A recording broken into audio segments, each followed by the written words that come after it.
বসে আছে বেশ কিছু ছেলে পেলে, আবার একটা রুম বললেও চলে। ছেলেটি এরকম হাঁপাতে হাঁপাতে আসাতে এবং ভয়ে ভয়ে কথাগুলো বলাতে এবার মাসুম বলে ওঠে। কিরে, তোর হঠাৎ কি হলো যে এত হন্তদন্ত হয়ে এসে বাঁচাও বাঁচাও বলে চিৎকার করছিস? তোকে আবার কোন পাগলা কুকুরে তাড়া করেছে শুনি? মাসুম নামে ছেলেটির এরকম কথা শুনে এবার দৌড়ে আসা রুমের ভিতর সেই ছেলেটি বলে ওঠে। ভাই, ওরা ফিরে এসেছে, আমাকে বাঁচাও ভাই। ওরা নাহিদকে মেরে ফেলেছে, ওরা কাউকে ছাড়বে না ভাই, আমি এসব ছেড়ে পালিয়ে যাব। নাইম নামের ছেলেটির মুখে এরকম কথা শুনে এবার রুমের মধ্যে বসে থাকা বেশ কয়েকজন ছেলে সহ বেশ কয়েকজন নেতাকর্মী ঘাবড়ে যায়। সবাই উৎসুক চাহনিতে তাকিয়ে আছে নাইম নামের ছেলেটির দিকে। নাইমের এভাবে ঘাবড়ে যেতে দেখে ও এভাবে আটকে থাকতে দেখে এবার তাদের লিডার মাসুম বলে ওঠে। আচ্ছা, তুই এখানে বস, কি হয়েছে সবটা খুলে বল। তোর কথা আমরা কোনো কিছুই বুঝতে পারছি না। তুই কেন শহর ছেড়ে পালিয়ে যাবি, আর তোকে কে বা ধাওয়া করেছে? মাসুমের মুখে এরকম কথা শুনে সবাই এক দৃষ্টিতে তাকিয়ে আছে নাইমের দিকে।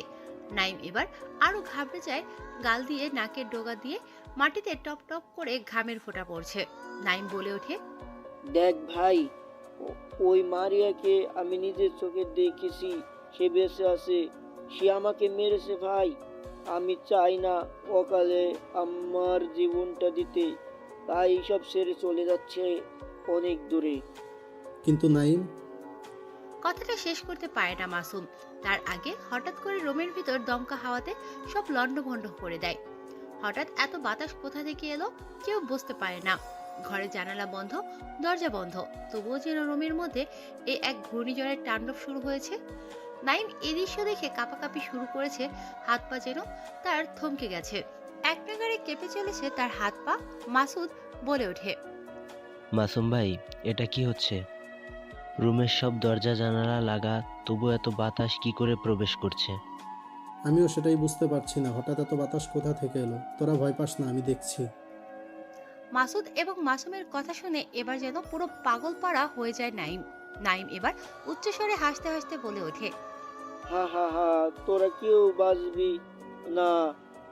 ওই মারিয়া ফিরে এসেছে ভূত হয়ে, অদৃশ্য আত্মা রূপে, যায় যায় এক রক্ত খেকোর হাইনা রূপে ডাইনি ভেসে। নাইমের মুখে একথা শুনে রুমের মধ্যে উপস্থিত থাকা মাসুম এবং আরো অনেকে মাসুদ সহ সবাই ভয়ে একদৃষ্টিতে তাকিয়ে আছে নাইমের দিকে। হঠাৎ করে রুমের ভিতর জানালার কাছে পর্দা দেওয়া লোহার অ্যাঙ্গেলে ছুটে এসে গেঁথে যায় নাইমের গলায়।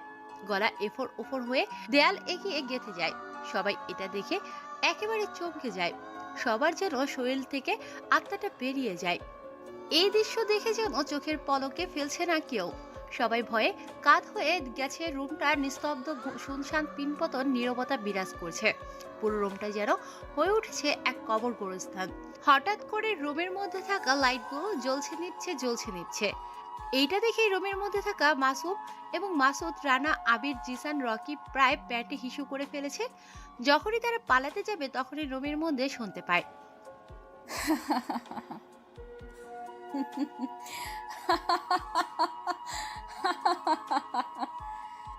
হঠাৎ করে রুমের মধ্যে এরকম সুপরিচিত কোনো ব্যক্তির হাসির আওয়াজ শুনতে পেয়ে সবাই আটকে ওঠে। সবাই হাসির উৎস খুঁজতে থাকে, কথা থেকে আসছে এই হাসির শব্দ। রুমের ভিতরে এদিক ওদিক রুমের চারদিক দিয়ে সেই ভয়ানক আওয়াজ আসতে থাকে। মাসুম বলে ওঠে। কে তুই? কি ভাবছিস আমাদেরকে ভয় দেখাবি? আরে তুই একজনকে মেরেছিস তো কি হয়েছে? একজনকে মারলেই কি আমরা ভয় পেয়ে যাব? এত সহজে তুই আমাদেরকে মারতে পারবি না। যদি তোর সৎ সাহস থাকে তাহলে বের হয়ে আয়। এই কথা শুনে যেন পুরো পাগল পাড়া হয়ে যায় এই অদৃশ্য আত্মাটি।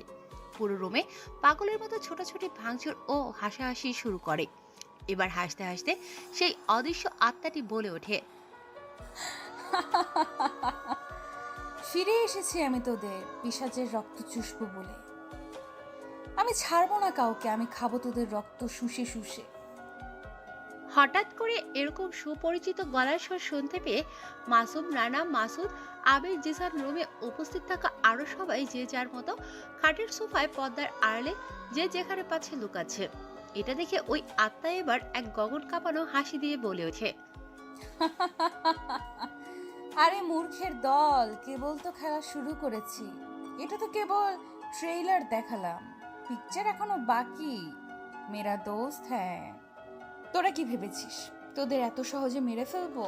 আরে না রে, বরং তোদের তিলে তিলে মারবো, যাতে তোরা বুঝতে পারিস মৃত্যুর যন্ত্রণা কতটা ভয়ানক হতে পারে। কথাটা বলে অদৃশ্য আত্মাটি হারিয়ে যায়।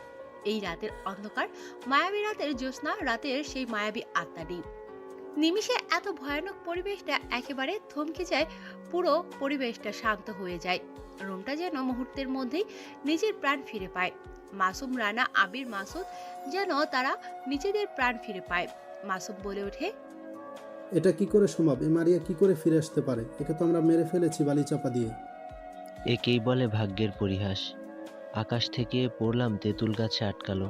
আরে ভাই, কথায় আছে না, যেখানে সন্দেহ হয় সেখানে বাঘের ভয়।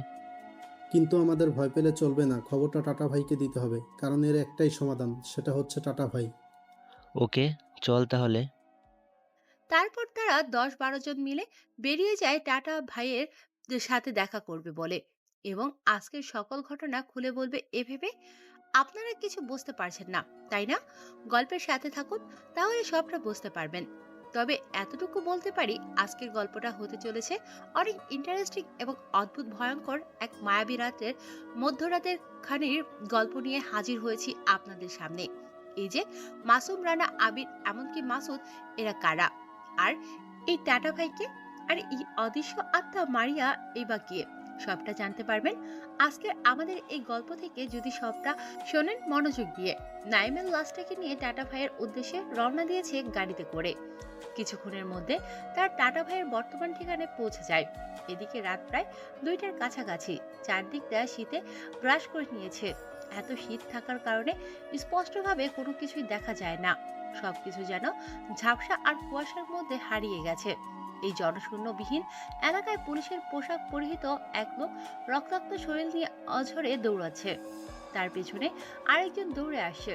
পরনে তার লাল জ্যাকেট, লাল প্যান্ট, ব্ল্যাক কালারের শু, চোখে সানগ্লাস, কপালে রোমাল বাঁধা, হাতে ব্রেসলেট, মুখে মাস্ক। খুব স্পিডে দৌড়ে এগিয়ে চলেছে সেই পুলিশ পোশাক পরিহিত লোকটার পেছনে। হাতে থাকা ইয়া বড় চাইনিজ কুড়ালটা দিয়ে পুলিশের পোশাক পরিহিত লোকটার পায়ে মারে, এবং খুব মুহূর্তের মধ্যে শরীর থেকে পাটা আলাদা হয়ে যায় লোকটির। হুমড়ি খেয়ে ছিটকে গিয়ে পড়ে কয়েক হাত দূরে। লোকটা পেছন থেকে নিজের যান বাঁচানোর জন্য হঠাৎ করেই তার সামনে শিরোরের বেশে নতুন রূপে হাজির হয় সেই কালো মুখোশধারী লোকটি। পুলিশের পোশাকে পরিহিত লোকটি কাঁদো কাঁদো গলায় বলে ওঠে, প্লিজ আমাকে ছেড়ে দাও, আমি এসবের বিষয়ে কিছুই জানি না। আমাকে তুমি মেরো না, ওরা আমাকে শুধু টাকা দিয়েছে এতটুকুই, আমি এর বাইরে আর কোনো কিছুই জানি না। পুলিশের পোশাক পরিহিত লোকটির নাম হচ্ছে মিস্টার পজির।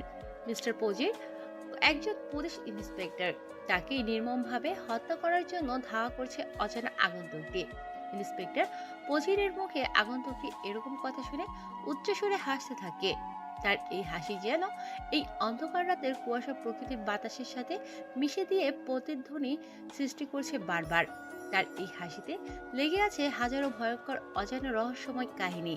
এবার পজিরের কথা শুনে আগন্তুকটি হেসে বলে ওঠে, তা কি করে হয় বল? এটা তো কোনোভাবেই সম্ভব না। ভাই, আমাকে মেরে আপনার কি লাভ? ওই টাটা ভাই অনেক বড় মাফিয়া, আপনি ওর সাথে পেরে উঠবেন না। আমাকে ছেড়ে দিন ভাই, আমার কিছু হয়ে গেলে তারা আপনাকে ছাড়বে না। যেভাবে আপনার ফ্যামিলিকে মেরে ফেলেছে, আপনার শরীরের প্রত্যেকটা হাড় হাড্ডি, জয়েন্টে জয়েন্টে এভাবে ভাঙবে। পজিরের মুখে এরকম কথা শুনে তার ছেলের সুরে হেসে উড়িয়ে দেয় সেই অজানা আগন্তুকটি। আচ্ছা চলুন এখন তো পরিচয়টা সেরে ফেলি। এই অজানা আগন্তুকটির নাম হচ্ছে সিন্ডিকেট মাফিয়া ফারহাদ। ফারহাদ নামটা শুনলে বড় বড় মাফিয়াদের ব্র্যান্ড বেজে যায়। এ হচ্ছে এক সংগ্রামী Farhad. The mafia king is the godfather of Farhad. এই ফারহাদের আরেকটি পদবীর নাম আছে, সেটা হচ্ছে সিডর। সিডর নামটা শুনলেই মানুষের বুকে কাঁপুনি শুরু করে, হাত পা চলাচল বন্ধ করে দেয়, শরীরের রক্ত ঘেমে যেয়ে শরীরের লোমগুলো খারাপ হয়ে যায়। এতটাই ভয়ঙ্কর এই সিডর ওরফে ফারহাদ। পজির নামের ব্যক্তিটির মুখে সিডোর এরকম কথা শুনে যেন পুরো পাগলপাড়া হয়ে যায়। তাই এবার বলে ওঠে হাসতে হাসতে, তোকে মারবো না তো পাগলা, তবে তোকে তিলে তিলে মারবো। আরে তুই মাফিয়া হ আর যাই হ, আমাকে মেরে ফেল, আর না হলে আমাকে এখান থেকে যেতে দে। তবে আমাকে যদি না মেরে ফেলিস তাহলে নেক্সট টাইম তুই বাঁচতে পারবি না রে। তুই টাটাকে চিনিস না, নাম তার টাটা, কিন্তু সে কাজটা করে একদম ফাটাফাটা। পুলিশ ইন্সপেক্টর পজিরের মুখে এরকম কথা শুনে হাসতে থাকে ভয়ানক সিডর। তারপরে পজিরের সাথে আর কোনো কথা না বাড়িয়ে পেছনে তাকিয়ে দেখতে পায় আগন্তুকের সামনে এসে হাজির হয়েছে তার ডান হাত শামীম আলমগীর সজীব। তাদের কাছ থেকে ART-7 বাইকটি নিয়ে নেয়। তারপর সেই বাইকের পিছনে একটা রশি বেঁধে দিয়ে ওই ব্যক্তির 2 পা বেঁধে দিয়ে রশির সাথে। তারপর মানুষরূপী সে ভয়ানক সিডর বাইক স্টার্ট দিয়ে এগিয়ে চলেছে তার নতুন কোনো অজানা গন্তব্যের উদ্দেশ্যে। তার পেছনে যাচ্ছে শামীম আলমগীর সজীব বাইক নিয়ে। পজির মিয়াকে রোডের মধ্যে বাইক নিয়ে টেনে নিয়ে যাওয়ার কারণে পাছা সহ পিঠের চামড়াগুলো ছিঁড়ে ছিঁড়ে যাচ্ছে। শরীরের গোস্তগুলো খুবলে খুবলে পড়তে শুরু করেছে রাস্তার মধ্যে। ঘটনাস্থল থেকে যে পর্যন্ত তাকে বাইক নিয়ে টেনে এসেছে রাস্তার মাঝে, সে পর্যন্ত রক্তেই রক্তাক্ত হয়ে গেছে পুরো রাস্তাটা। পজির মিয়ার এরকম যন্ত্রণা আর সহ্য করতে না পেরে চিৎকার মেরে বলে ওঠে, তোরা হয়তো আমাকে নৃশংসভাবে মেরে ফেললি, কিন্তু তোরা টাটা ভাইকে মারতে পারবি না। টাটার হাতে তোরা মরবি, বলে দিলাম আমি। কথাটা বলে সিডর সহ শামীম আলমগীর সজীব উচ্চস্বরে হাসতে থাকে। কথাটা বলে পজির মিয়া শেষ নিঃশ্বাস ত্যাগ করে সেখানে। তারপর পজির মিয়ার লাশটাকে সেখানে ফেলে চলে যায় সিডর সহ তার ভয়ানক সাঙ্গপাঙ্গরা। এদিকে খুন হয়ে যাওয়া বাড়ির মাঝে আজও শোনা যায় সেই অজানা আত্মার ভয়ানক হাসির আওয়াজ। সেই ভয়ানক আত্মাটা বলে ওঠে হাসতে হাসতে, তোরা অসংখ্য মানুষকে মেরেছিস, তোদেরকে তোদের অপকর্মের শাস্তি পেতেই হবে। তোরা আমার হাতে মরবি, তোদের আমি ছাড়বো না। অপেক্ষা কর, তোদের রক্ত চুষে খাবো আমি। তোদের কাছে ফিরে আসছি আমি। এদিকে মাসুম, রানা, বিজয়, মাসুদ সহ সবাই টাটা ভাইয়ের কাছে এসে উপস্থিত হয়। টাটা ভাই সহ আরো রুমের ভিতর বসে ড্রিঙ্কস করছে বেশ কয়েকজন। তখনই হন্তদন্ত হয়ে রুমের ভিতর প্রবেশ করে এই 5 জন সহ তাদের দলের ছেলেপেলেগুলো। টাটা এভাবে তাদেরকে দেখে বলে ওঠে, কিরে তোরা এভাবে দৌড়াচ্ছিস কেন? শালা আমার এখানে আসলে একটু ধীরে সুস্থে আসবি, কারণ তোরা যেভাবে আসছিস তাতে আমার হার্টবিট ধুকধুক করে। টাটা ভাইয়ের কথা শুনে সবাই সেখানে ফ্লোরে এসে ধপ করে বসে পড়ে। হাঁপাতে হাঁপাতে মাসুম বলে ওঠে, আরে ভাই রাখো তোমার দুক আর ফুক ফুক, এদিকে জীবন যেন আমাদের যায় যায়। শহরের পরিস্থিতি আর অবস্থা সম্পর্কে তোমার কোনো ধারণা আছে? মাসুমের মুখে এরকম কথা শুনে এবার টাটা ভাই ক্ষিপ্ত হয়ে গরম মেজাজে বলে ওঠে, আবে শালা তুই যেভাবে বলছিস তাতে মনে হয় তুই এই গ্যাংয়ের লিডার, আর আমি হলাম পাতি লিডার। শালা আমি সব কিছু জানি রে, যেগুলো ঘটে বা ঘটছে সেগুলো আগে আমি ভবিষ্যৎবাণী করে রেখেছি। তার মানে তুমি আগে থেকেই জানতে যে মারিয়া আমাদের উপরে হামলা করবে, তবুও তুমি কোনো পদক্ষেপ নাওনি? মাসুমের মুখে মারিয়ার নামটা শুনতে যেন কথা বলার ভারসাম্য হারিয়ে ফেলে টাটা। টাটা ভাই কি বলবে বাংলা ভাষা খুঁজে পায় না। তবুও টাটা ভাই ঘাবড়াতে ঘাবড়াতে বলে ওঠে, মারিয়া মানে? তোরা কোন মারিয়ার কথা বলছিস? একটু ব্যাপারটা খোলসা করে বল। আরে ভাই, নাইমকে মারিয়া মেরে ফেলেছে। ওই মারিয়া নাইমকে আজকে মেরে ফেলেছে। রাতে আমরা আমাদের জীবন নিয়ে ফিরে এসেছি কোনো মতে। মারিয়া আত্মা হয়ে ফিরে এসেছে, তোমাকে ছাড়বে না সে।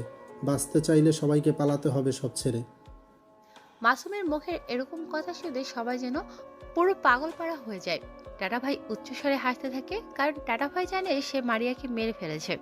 তাহলে সে কি করে আবার জীবিত হয়ে ফিরে আসতে পারে প্রতিশোধ নিতে, তাও আবার আত্মা হয়ে? তাই এই কথাটা শুনে টাটা ভাই গগন কাঁপানো উচ্চস্বরে হাসতে থাকে। তার এই হাসিতে যেন 10 তলা বিল্ডিং থরথর করে কাঁপছে। টাটা ভাই এবার উচ্চস্বরে হাসতে হাসতে বলে ওঠে,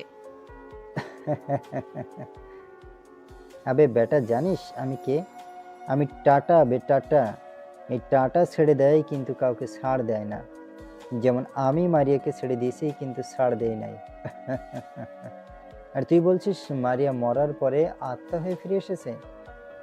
আরে ভাই আমি মানলাম যে মাসুম ভুল দেখেছে, তাই বলে আমি মাসুদ ভুল দেখেছি? রানা ভুল দেখেছে, বিজয় ভুল দেখেছে, তৌফিক ভুল দেখেছে, আরফান ভুল দেখেছে, তৈমুর ভুল দেখেছে। আরে সবই ঠিক আছে, তোরা ভয় পাস না। আমি খোঁজ খবর নিচ্ছি কে এই মারিয়া। মারিয়াকে তো আমরা মেরে ফেলেছি, তাহলে সে জীবিত হলো কি করে? আর পুলিশ ইন্সপেক্টর পজির মিয়াকে খুঁজে পাওয়া যাচ্ছে না। ওকে খুঁজে বের করার চেষ্টা করো, কারণ ওর কাছে আমার সকল ফাইল ও ডকুমেন্টস আছে। টাটা ভাইয়ের মুখে ইন্সপেক্টর পজির নিখোঁজ কথাটা শুনে সবাই ঘাবড়ে যায়। সবার কপাল বেয়ে ঘাম ঝরতে শুরু করেছে। কেউ কোনো কথা বলতে পারে না। অবশেষে মাসুদ বলে ওঠে, টাটা ভাই, পজির নিখোঁজ এদিকে, মারিয়ার উৎপাত, সাথে ওই আন্ডারগ্রাউন্ড মাফিয়া সিডোর ওরফে ফরহান। এই দুজনের জ্বালায় জীবন হয়ে উঠেছে অশান্তিময়। তোরা টেনশন করিস না, মারিয়াকে মেরে ফেলেছি। ওর কোনো ডকুমেন্টস নেই, তাই পুলিশ আমাদের ধরার কোনো চান্স পাবে না। থাকলো ওর বাবা মায়ের খুনের কথা, সেটাও আমি নিমেষেই সব কিছু সরিয়ে দেব। দেখ, আমি শুধু পৃথিবীতে দুইটা জিনিসই চিনি, টাকা আর পলিটিক্স। আমার টাকা কামাতে যে বাধা দেবে তাকে, আর আমার পলিটিক্সে যে বাধা হয়ে দাঁড়াবে তাকে জিন্দা কবর দিতে দু পা পিছবো না। ওকে ভাই, ঠিক আছে। আপনি এই দুজনার কিছু একটা করুন। এক মারিয়া, দ্বিতীয় হচ্ছে ওই সিডোর। এই দুজনকে পৃথিবী থেকে সরিয়ে দিতে পারলে আমরা আমাদের কাজটা চালিয়ে যেতে পারবো। ওকে, ঠিক আছে, দেখছি আমি ব্যাপারটা। তারপরে টাটা ভাইয়ের ওখান থেকে বেরিয়ে পড়ে সবাই দল বেঁধে। এদিকে দেখতে দেখতে প্রায় রাত পেরিয়ে সকাল হয়ে যায়। সকালে মানুষের কোলাহল, পাখির কিচিরমিচির, যানবাহনের দূষণ পরিবেশটাকে যেন মাতিয়ে রেখেছে। সকালে বেরিয়েছে হাজার মানুষ জগিং করতে। তাদের মধ্যেও রয়েছে মাসুদ, মাসুম, রানা, তৌফিক, সজীব, আরো অনেকে। সবাই একসাথে বেরিয়েছে জগিং করতে। তখনই তারা দেখতে পায় ফুলবাড়ির রাস্তার কাছে অসংখ্য মানুষের সমাগম লেগেছে। এই যে এক মেলা বসেছে, সেখানে কি ঘটছে তাই ঘটনাস্থলে তারা সবাই মিলে যায় ঘটনা দেখতে। সেখানে গিয়ে তো তাদের মধ্যে আকাশ ভেঙে পড়ে। বিবৃতিকর অবস্থায় একটির মৃতদেহ পড়ে আছে তাদের চোখের সামনে। মৃতদেহ দেখে যেন তাদের চোখ ছানা বড়া হয়ে যায়। এই জীবনে প্রথম যেন তারা এরকম মৃতদেহ দেখেছে। চোখ, মুখ, নাক, কান, গলা, নাড়ি, ভুঁড়ি, অঙ্গ প্রত্যঙ্গ কেটে একেবারে ফেলা। কেননা লাশের মাথা থেকে ঘাড় পর্যন্ত, ঘাড় থেকে পাছা পর্যন্ত, আবার পাছা থেকে পা পর্যন্ত শরীরের মধ্যে যেন কোনো মাংসই নেই, শুধু হাড়গুলো দেখা যাচ্ছে। অথচ সামনের দিকটায় সম্পূর্ণ শরীরের গোস্ত গুলো আছে দেখে বোঝা যাচ্ছে তাকে টেনে হিঁচড়ে সেখানে এনে ফেলা হয়েছে। তাই শরীরের কোনো চিহ্ন নেই, শরীরের অংশ সম্পূর্ণ ক্ষয় হয়ে গেছে। লাশের এরকম ভয়ানক রূপ দেখে উপস্থিত থাকা সবার যেন জিভের জল শুকিয়ে যায়। পকেট থেকে মাসুম ফোন বের করে দ্রুত ফোন করে টাটা ভাইয়ের নাম্বারে। টাটা ভাই ফোন রিসিভ করতে বলে ওঠে, কে রে, এত সকাল সকাল ফোন করার মানেটা কি? কোনো খবর পেয়েছিস নাকি? অথচ আমার ঘুমটা ভাঙলি, তোর জন্য মস্তিও করতে পারবে না দেখছি। টাটা ভাইয়ের কথা শুনে যেন উপস্থিত থাকা টাটা ভাইয়ের দলের সবার হুঁশ ফিরে আসে। টাটা ভাইয়ের কথা শুনে এবার মাসুম বলে ওঠে, আরে ভাই, তুমি আমাদের প্রাণ বিপদে ফেলে নিজে মস্তি করছো, আর নাকে তেল দিয়ে ঘুমাচ্ছ, এদিকে আমাদের জীবন বিপদে পড়ে আছে। কি হয়েছে ব্যাপারটা খুলাসা করে বলতো। এত ঘোলাটে না করে, ঘটনাটা না শুনে না বুঝলে তোদের রক্ষা করব কি করে? একটা কথা মনে রাখবি, এই টাটা বিপদ তৈরি করে, কিন্তু বিপদ টাটার কিছুই করতে পারে না। উপস্থিত থাকা টাটার দলের সবাই টাটার এরকম ফাপড়বাজি গলার ডায়লগ মারা দেখে এবার মাসুদ বলে ওঠে, আরে ভাই, কে বা কারা ইন্সপেক্টরকে নৃশংসভাবে রাস্তার মাঝে মেরে ফেলে চলে গেছে, আর আমরা বর্তমান সেখানেই আছি। তুমি যদি নিজে এরকম অবস্থা দেখতে চাও তাহলে দ্রুত চলে আসো ঘটনাস্থলে, পুলিশ আসার আগে। কারণ পুলিশ আসলে লাশটাকে নিয়ে চলে যাবে, তাই তুমি দ্রুত এখানে চলে আসো। তোরা কি শোনালি রে? নাম আমার টাটা, তোরা করিস না আমার মাথাটা ঘোলাটে ঘাটা। নাম আমার টাটা, আমার দলের ছেলেদের মারবে এমন কার আছে বুকের পাটা? তোরা থাক, আমি 5 মিনিটে গাড়ি নিয়ে বের হচ্ছি, 10 মিনিটে পৌঁছে যাচ্ছি। তারপরে টাটা ভাই বেরিয়ে পড়ে ঘটনাস্থলে যাওয়ার উদ্দেশ্যে। এদিকে ইন্সপেক্টর খুন হয়েছে দেখে সাংবাদিকরা তোলপাড় লাগিয়ে দিয়েছে পুরো মিডিয়া চ্যানেলগুলো। এরই খবর বসে বসে দেখছে সিডর ও তার দলের ছেলেপেলেগুলো, যেমন শামীম, আলমগীর, আবির। ঘটনাস্থলে কিছুক্ষণের মধ্যে পৌঁছে যায় টাটা ভাই। তারপরেও মাসুদ দৌড়ে গিয়ে টাটা ভাইয়ের গাড়ির জানালা খুলে দেয়। হিরোদের স্টাইলে প্রথম পাটা বের করে চোখের সানগ্লাসটা দিয়ে গুটি গুটি পায়ে এগিয়ে আসে ঘটনাস্থলে। সেখানে এসে তো টাটা ভাইয়ের মাথা নষ্ট, কেননা ইন্সপেক্টর পুজিরেরকে এমন নৃশংসভাবে হত্যা করা হয়েছে সেটা দেখে টাটার আত্মা কেঁপে ওঠে। ক্যামেরার সামনে টাটার এরকম ভয় পেয়ে যেতে দেখে এবার সিডর ওরফে ফারহাদ বলে ওঠে, তোর সময় শুরু হয়ে গেছে, আসছি আমি। সিডরের মুখে এরকম কথা শুনে আলমগীর সাহেব সজীব সহ সবাই উচ্চস্বরে হেসে ওঠে। আলমগীর বলে ওঠে, বস, টাটাকে ধরা এত সহজ না।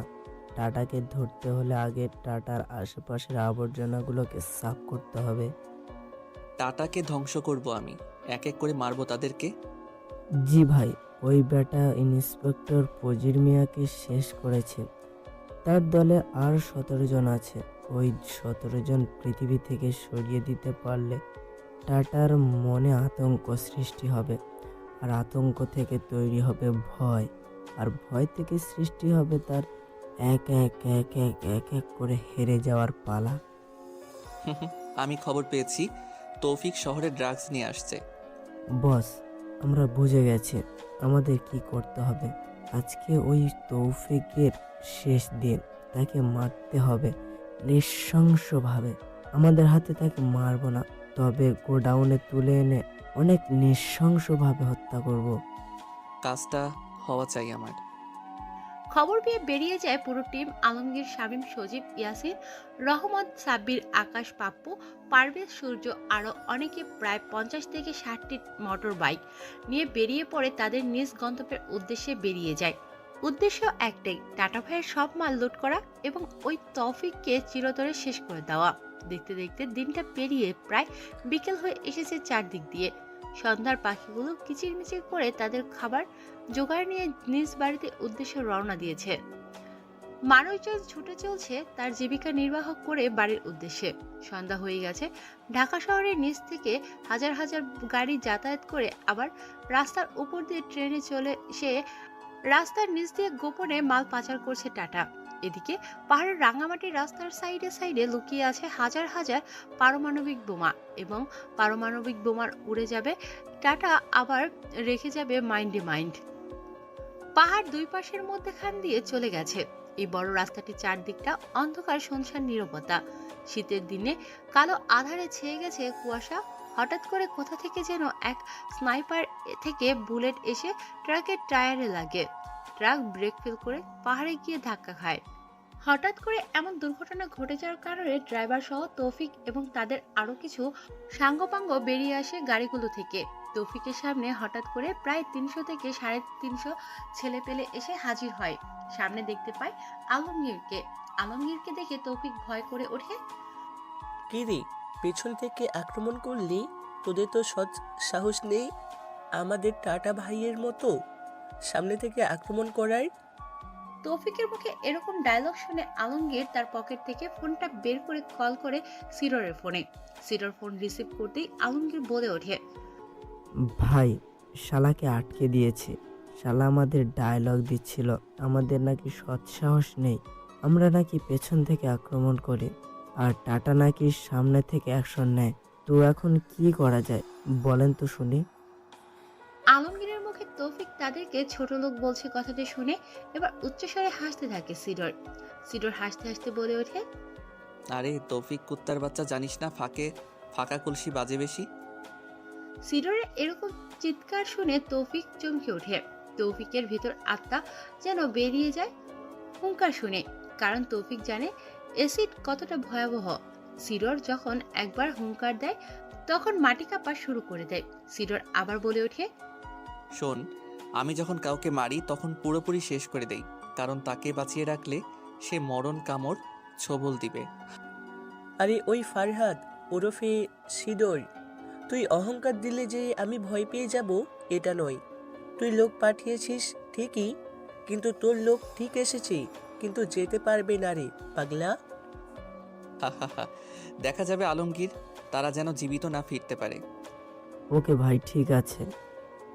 এটা শোনার পরে ফোন কেটে দেয় আলমগীর। সাথে সাথে তৌফিক পেছন থেকে বন্দুক বের করে গুলি করতে থাকে আলমগীরের দিকে। সাথে সাথে আলমগীর সহ আলমগীরের দলবল গুলি করতে থাকে। শুরু হয়ে যায় হাঙ্গামা। দুই দলের মধ্যে পুরো রাঙামাটি কেসে ওঠে গোলাগুলির শব্দ শুনতে পেয়ে। এলাকাবাসী আশেপাশে লোকাল থানার এলাকার ওসিকে ফোন করে। সাথে সাথে লোকাল থানার ওসি গাড়ি নিয়ে বেরিয়ে পড়ে সে ঘটনাস্থলে অ্যাকশন মুভিতে। এদিকে গোলাগুলিতে এক এক করে মরতে থাকে তৌফিকের দলের ছেলে পেলেগুলো। কিছুক্ষণের মধ্যে পুরো মাঠ ফাঁকা হয়ে যায়। তৌফিক দেখে তার চারিদিকে শুধু লাশের শ্মশান ঘাট, কেউ নেই বেঁচে। এদিকে পুলিশের সাইলেন্সার শুনতে পেয়ে আলমগীর আর দেরি না করে পরপর বেশ কয়েকটা গুলি করে তৌফিকের পায়ে। সাথে সাথে তৌফিক মাটিতে লুটিয়ে পড়ে। দ্রুত গাড়িতে তৌফিককে তুলে দিয়ে চলে যায় আলমগীররা। পুলিশরা এসে দেখে রক্তের রক্তাক্ত হয়ে গেছে পুরো রাস্তা। পুলিশ লাশগুলোকে নিয়ে চলে যায় ময়নাতদন্তের জন্য। এই রাঙামাটি থেকে রওনা দেয় আলমগীররা। কিছুক্ষণের মধ্যে পৌঁছে যায় ফারহাদ ওরফে সিডরের কাছে। সিডর বলে ওঠে, আরে আমি যেটা বলি সেটা আমার লোকেরা করে দেখিয়ে দেয়। ভাই, একে কি করব? চেয়ারের সাথে বেঁধে ফেলবো, নাকি একেবারে মেরে ফেলবো, আর নাকি আপনি তিলে তিলে মারবেন? না, ওকে চেয়ারের সাথে বেঁধে ফেল। ওকে বস। ফারহাদ ওরফে সিডরের কথা মতো বেঁধে ফেলা হয় তৌফিককে চেয়ারের সাথে। তৌফিক নিজেকে বাঁচানোর জন্য ছটফট করতে থাকে। তৌফিকের সামনে রাখা হয়েছে হাজারো সরঞ্জাম, যেমন ককলেট, বোমা, কেরোসিন তেল, পেট্রোল, এসিড এবং পোড়া তেল। সাথে রাখা হয়েছে বন্দুক, ছুরি এবং ধারালো রান্দা। আর দেখা যাচ্ছে ইলেকট্রিক বিভিন্ন সরঞ্জাম। আলমগীর একটা চেয়ার এনে দেয় সিডরকে। সিডর পায়ের উপর পা তুলে বসে পড়ে চেয়ারের উপরে। কোনো কথা ছাড়াই টেবিলের ওপর রাখা সিগারেটের প্যাকেট থেকে একটা বান্ডেল সিগারেট বের করে লাইটারে জ্বালিয়ে সিগারেটের নিকোটিনের ধোঁয়া টানতে থাকে। আর তৌফিকের মুখের দিকে ধোঁয়াগুলো উড়িয়ে। তৌফিক ধোঁয়া খেয়ে খক খক করে কেসে ওঠে। এটা দেখে উচ্চস্বরে হাসতে থাকে সিডর। সিডর সহ তার পুরো দল বলে ওঠে, তুই কেন মেনেছিস মারিয়া শহর পরিবারকে? তৌফিক যেন মারিয়া নামটা শুনে চমকে ওঠে। তার ভিতরে থাকা দিল আত্মা কেঁপে ওঠে। তবুও তৌফিক বলে ওঠে, ভাই, আমি কোনো কিছুই জানি না। তোমরা আমাকে মেরো না। তোমার কসম, তোমার দলের কসম, আমার কসম, আমার 14 গোষ্ঠীর কসম, আমি কোনো কিছু জানি না। হা হা হা। কথাটা শুনে ফারহাদ সহ তার দলের আলমগীর, শামীম, সজীব, রুমন, সাকিব, মুন্না, মাহফুজ, মেহেদি আরো অনেকে উচ্চস্বরে হেসে ওঠে। সিডর সহ তার দলের এরকম ভয়ানক হাসি দেখে যেন অন্তরাত্মা কেঁপে ওঠে তৌফিকের। সিডর আর কোনো কথা না শুনে তার পাশে রাখা ড্রিল মেশিনটা হাতে নিয়ে চালু করে বুকের বাম পাশে রাখে তৌফিকের। তারপর মেশিনটা চালু করে বুকের উপর পরপর বেশ কয়েকটা ক্ষত সৃষ্টি করে দেয়। সেই ড্রিল মেশিনটা দিয়ে পুরোপুরি এফোর ওফর হয়ে যায়। সে ড্রিল মেশিনের কানাগুলো দিয়ে যেন এফোর ওফর দেখা যায়। তার বুক ভেদ করে এইরকম যন্ত্রণা সহ্য করতে না পেরে ছটফট করতে থাকে। না পেরে তৌফিক আবার বলে ওঠে, ভাই, আমি যা জানি তাই বলছি, আমাকে আর মেরো না। আমি তোমাদের এইরকম অমানবিক অত্যাচার আর সহ্য করতে পারছি না। শালা জানোয়ারের বাচ্চা, এখন তাহলে লাইনে আইলি? ভাই, আমি ওর অবৈধ কাজের সব হিসাব নিকাশ রাখতাম। মারিয়ার পরিবারকে যে নিষধভাবে হত্যা করেছে সে ছিল ওই কোম্পানির ম্যানেজার। আর মারিয়ারা ছিল কোটিপতি, প্রায় 3000 কোটি টাকার মালিক ছিল মারিয়ার বাবা। এই খবরটা পেয়ে যায় তার ম্যানেজার টাটা পরিকল্পনা করতে থাকে কি করে তার পরিবারকে ধ্বংস করবি, কি করে সব সম্পত্তি নিজের নামে করে নিবে। তাই সে পরিকল্পনা করতে থাকে। ধীরে ধীরে সে একটা জ্ঞান তৈরি করে। সে আগে থেকে কোম্পানির দ্রব্যপূর্ণ মালগুলাতে ভেজাল মিশিয়ে কালবাজারে পাচার করত। তাই তাকে আন্ডারওয়ার্ল্ডের কালো দুনিয়ার কয়েকজন চিনত। শালা কুত্তার বাচ্চা, তোকে এত ডিটেলস বলতে বলিনি। ভাই, এত চেতন কেন? বাকি কথাটা তো শুনুন, তারপর না হয় আমাকে মেরে ফেলুন। এই শালা, তোরা কিভাবে মেরেছিস সেটা বল। পরে একদিন সুযোগ বুঝে তাদের জলের ট্যাঙ্কে একটা রাসায়নিক কেমিক্যাল পদার্থ মিশিয়ে দেয়, যেটা দিয়ে মানুষকে খুব সহজে হিপনোটাইজ করা যায়। এবং টাটা ওই হিপনোটাইজের মাধ্যমে মারিয়ার মা এবং মারিয়ার বাবাকে নিজেদের দিয়ে খুন করায় নিষধভাবে। যখন তারা নিজেরাই নিজেদের মারছিল তখন ভিডিওতে সেটা দেখে টাটা ভাই আর দলরঙ্গ নীলায় মেতে উঠেছিল। হ্যাঁ, টাটা ভাই সহ আমাদের পুরো দল। শালা জানোয়ারের বাচ্চা, তুই শেষ আজকে। কথাটা বলে আর কাউকে কোনো কিছু বলার সুযোগ না দিয়ে সে ড্রিল মেশিনটা আবার হাতে নিয়ে সারা শরীর ড্রিল মেশিন দিয়ে ফুটো করতে থাকে। পায়ের রক্ত যেন মাথায় উঠে যায়। পুরো রাগটা ঝেড়ে দেয় সেই তৌফিকের ওপর। সারা শরীরে, হাত পা, পেটে, ফুটিতে, পিঠে, নাড়িতে, মাথায়। তারপর একটা ধারালো ব্লেড নেই আলমগীর ও শামীমের হাতের ইশারা দিতেই তারা তৌফিকের মুখের ভেতর থেকে জিহ্বাটা বের করে এনে বাইরে নিয়ে আসে। তারপর ব্লেডটা দিয়ে সিডোর জিহ্বাটাকে 2 ভাগ করে ফেলে। মুখের ভিতর দিয়ে কুকুরের মতো জিহ্বাটা মাটিতে ঝুলে গড়াগড়ি খাচ্ছে। রক্তে রক্তাক্ত হয়ে গেছে পুরো জায়গাটা। কথা বলতে পারে না তৌফিক। তারপর তৌফিকের চোখ দুটো গুঁতো দিয়ে কানা করে দেয়। পুরো অন্ধ হয়ে যায় তৌফিক। তারপর বেল্টটা দিয়ে একের পর এক শরীরে আঘাত করতে থাকে। এক পর্যায়ে গলার নিচে শিরার উপরে শ্বাসনালীতে মারে এক টান। মুহূর্তের মধ্যেই গলা কাটা মুরগির মতো ছটফট করতে করতে প্রাণ হারায় তৌফিক। তারপর তৌফিকের মৃতদেহটাকে প্লাস্টিকের প্যাকেটে করে কার্টুনে পুরে পার্সেল করে দেয় টাটা ভাইয়ের আস্তানায়।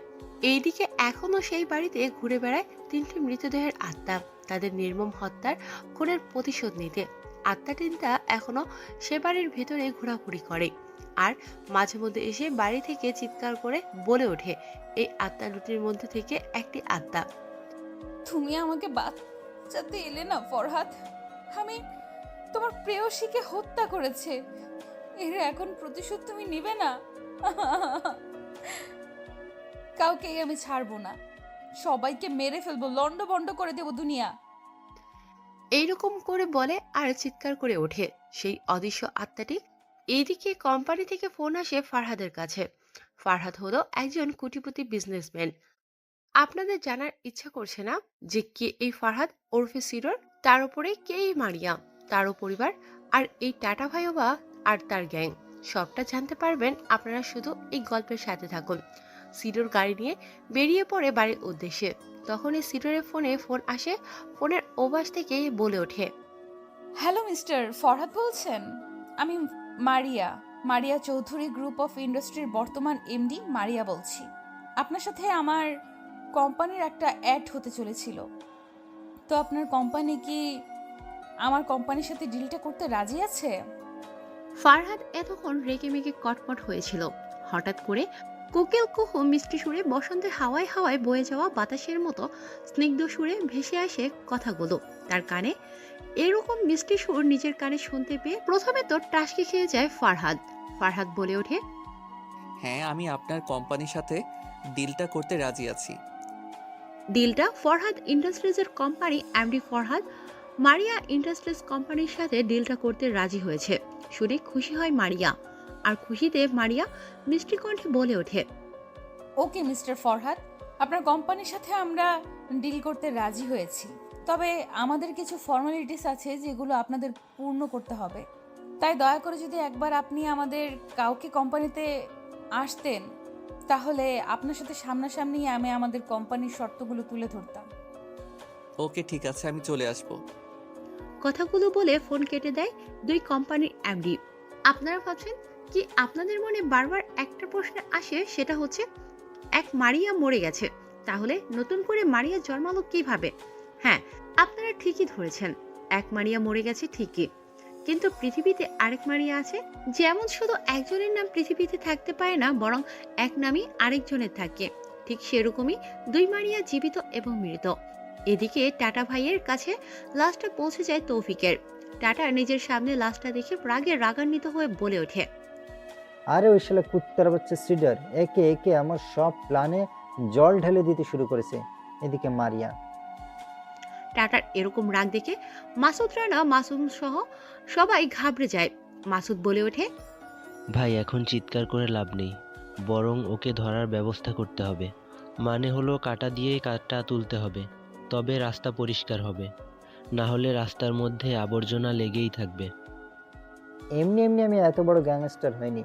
সবাই আমাকে টাটা ভাই এমনি এমনি বলে না রে, কারণ আমি বলি কম, মারি বেশি। আমার নামে এখনো রেকর্ড আছে 200টা মার্ডার কেসের আসামি আমি মারতে কাটতে ভয় পাই না। ওই সিডরের দুর্বলতা খুঁজে বের কর। ওকে ভাই, ঠিক আছে, আমরা দেখছি। চলুন কে এই টাটা ভাইয়ের পরিবারের সম্বন্ধে সবটা বলি, এবং কে এই ফরহাদ আর কে এই অদৃশ্য আত্মা মারিয়া, আর কে মারিয়া বিজনেসম্যান। আজ থেকে প্রায় 1 বছর আগে নৃশংসভাবে হত্যা করা হয় মারিয়া ও মারিয়ার পরিবারকে। মারিয়া ছিল কোটিপতি বাবার একমাত্র মেয়ে, অসম্ভব সুন্দরী মায়াবতী রমণী।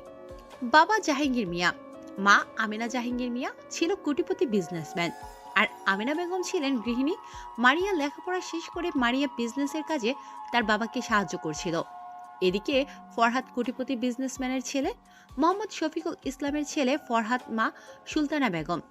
জাহাঙ্গীর সাহেব এবং শফিকুল ইসলাম ছিল দুই বন্ধু এবং এদের বন্ধু সম্পর্কটাকে আরো গভীর করার জন্য ভালো করে বিয়ে দেয় ফরহাদ আর মারিয়ার। ফরহাদ আর মারিয়ার বিয়ের জন্য আজকে একটা বিশাল বহু পার্টি রাখা হয়েছে বাড়িতে। সেখানে মারিয়া সহ মারিয়ার বান্ধবীরা আছে, ফরহাদের বন্ধুরা আসে এবং সাথে শফিকুল ইসলাম ও তার মিসেস সুলতানা বেগম এবং জাহাঙ্গীর সাহেব এবং তার স্ত্রী আমিনা বেগম এবং কোটিপতি আরো নানান বিজনেসম্যান সহ পাঠিয়ে দেয়। পুরো বাড়িটাকে রং বেরং দিয়ে সাজানো হয়েছে, চারদিকটা সৌন্দর্যে ভরপুর। সবাই একসাথে আড্ডা দিয়ে মেতে উঠেছে। পুরো পার্টিটা জাঁকজমক হয়ে উঠেছে। মারিয়া বলে ওঠে, হ্যালো লেডিস অ্যান্ড জেন্টলম্যান, আজকে আপনারা এখানে উপস্থিত হয়েছেন সবাই বিশেষ একটা উপলক্ষে।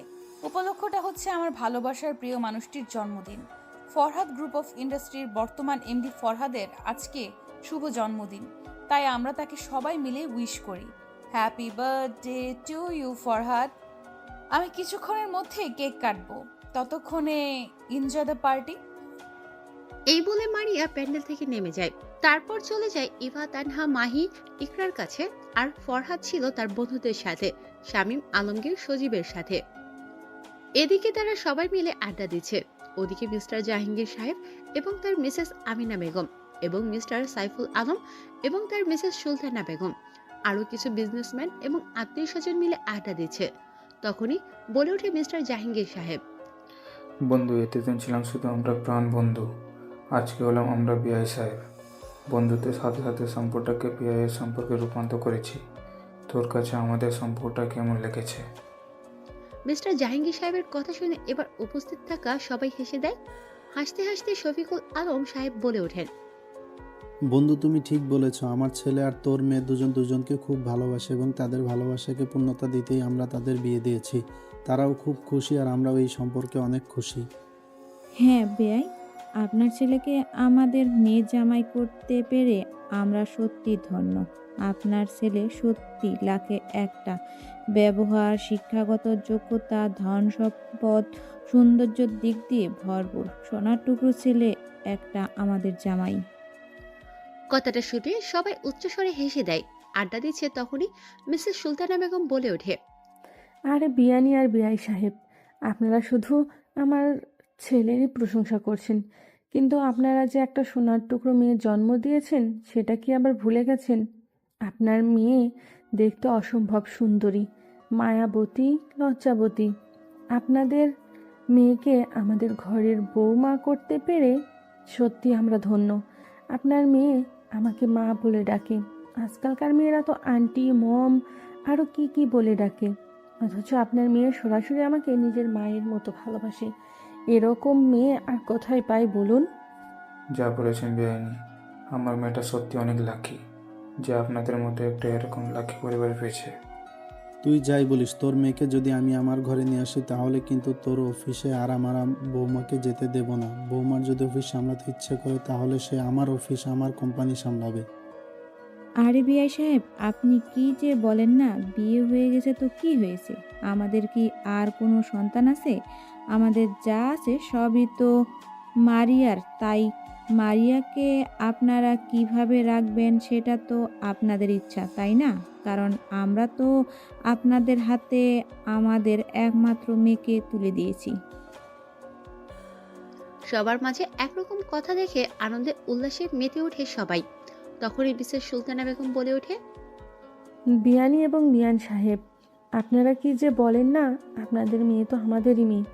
আমরা তাকে আমাদের ঘরের বউ নয়, বরং আমাদের মেয়ে মনে করব, কারণ আমাদের তো আর কোনো সন্তানই নেই, তাই না? সেটাও তো। কথা বলার মাঝখানে মারিয়া তার বান্ধবীদের নিয়ে আড্ডা দিচ্ছে। সেখানে উপস্থিত হয় তার বন্ধুদেরকে নিয়ে। তারপর সবাই মিলে একসাথে আড্ডা দিতে থাকে। এক পর্যায়ে মারিয়া বলে ওঠে, ফরহাদ, তুমি কি আমাকে তোমার জীবনের লাইফ পার্টনার হিসেবে পেয়ে খুশি হয়েছো? মারিয়া, তোমার মতো বউ পাওয়া ভাগ্যের ব্যাপার। জানো ফরহাদ, আমার কত ইচ্ছে, কত স্বপ্ন যে আমার ভালোবাসার মানুষটা আমাকে খুব ভালোবাসবে, সে আমাকে আগলে রাখবে, বিপদে আপদে সব সময় নিজের পাশে রাখবে, যেমনটা তুমি আমাকে রাখো। তুমি আমার প্রথম ভালোবাসা, তুমি আমার প্রথম বউ।